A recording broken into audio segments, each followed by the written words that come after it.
Okay, in this next part of the series, we will be talking about some of the smaller sources of state revenue. So first, let's talk about the inheritance tax, which we briefly covered in the section from the federal government.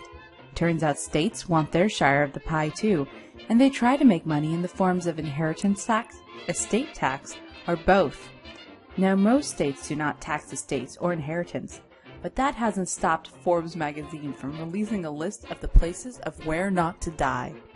The estate tax is generally the least of most states' worries because it does not produce a significant portion of revenue.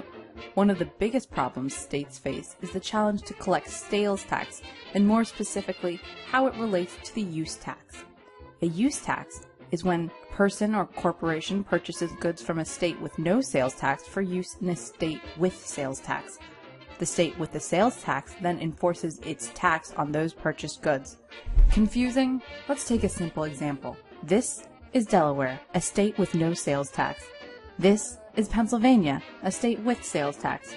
Earl's Office Supply Store in Pennsylvania purchases some supplies from Delaware. Remember, there is no sales tax in Delaware, so Earl's Office Supply Store could theoretically save money. Great prospect, right? Technically, Earl's Office Supply Store must pay a sales tax from Pennsylvania. In doing this, it prevents people from Pennsylvania from buying stuff from Delaware whenever they want to avoid a tax. The problem?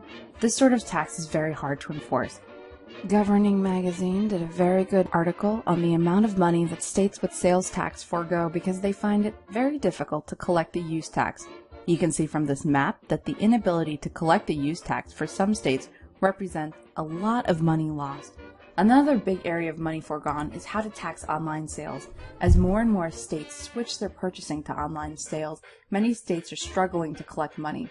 Take the world's largest online retailer, Amazon. Currently, if you go to their website, you will see purchases in the following states are now subject to some sort of sales tax. So assuming I had this burning desire to buy Season 1 of Walker, Texas Ranger, my purchase would be subject to a sales tax because I live in one of those states. Governing Magazine also captures some of the difficulties of not just taxing online goods, but taxing online services as well.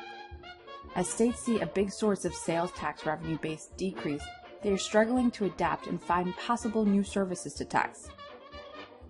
Okay, want more video updates? Or do you just want my social security number? Be sure to subscribe!